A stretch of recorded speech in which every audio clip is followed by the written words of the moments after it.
వెంటనే తొలగించాలి. సత్య వైన్స్ వెంటనే జనావాసాల మధ్య ఉన్నటువంటి మద్యం షాపుని వెంటనే తొలగించాలి. మద్యం షాపుని వెంటనే అధికారుల నిర్లక్ష్య వైఖరి, ఎక్సైజ్ అధికారుల నిర్లక్ష్య వైఖరి, ఎక్సైజ్ అధికారుల నిర్లక్ష్య వైఖరి, ఎక్సైజ్ అధికారుల నిర్లక్ష్య వైఖరి. ఆ వైన్ షాప్ అయితే మా మహిళలందరికీ చాలా ఇబ్బందికరంగా ఉందండి.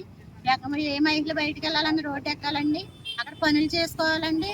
ఎదురుగా చూస్తే అరటి తోటలండి, కొబ్బరి తోటలండి. ఏ మహిళ పనికి వెళ్ళాలన్నా ఆ తోటలోకి పనికి వెళ్ళాలండి.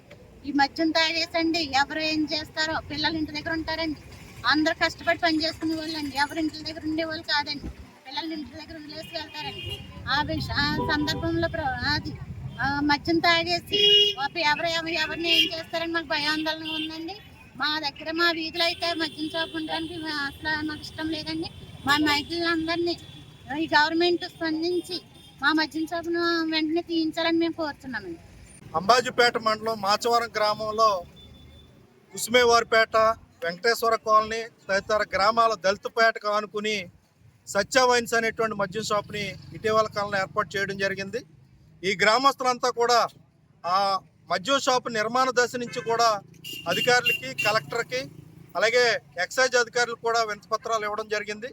జనావాసాల మధ్య ఇటువంటి మద్యం షాపుని తొలగించాలని చెప్పి ముందు నుంచి ఈ జనాలు పోరాటం చేస్తున్నటువంటి పరిస్థితి ఉంది.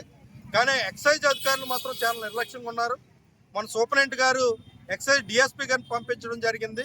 150 మీటర్ల లోపు ఉంది, మీకేంటి అభ్యంతరం, వాళ్ళు మద్యం షాప్ పెట్టుకుంటారు, కొనసాగిస్తారని చెప్పి మహిళల ముందు చాలా నిర్లక్ష్యంగా సమాధానం చెప్పినటువంటి పరిస్థితి అయితే ఉంది.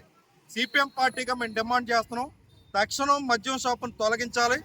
ఎవరైతే ఎక్సైజ్ అధికారులు మొత్తం మామూలు మత్తులో మునిగిపోయి ఈరోజు ఆ మద్యం షాపును తొలగించడం కోసం వ్యతిరేకంగా ఉన్నటువంటి పరిస్థితి అయితే ఉంది. కాబట్టి నిర్లక్ష్యంగా ఉన్నటువంటి ఎక్సైజ్ అధికారులు కూడా చర్యలు తీసుకోవాలని చెప్పి సిపిఎం పార్టీగా డిమాండ్ చేస్తున్నాం.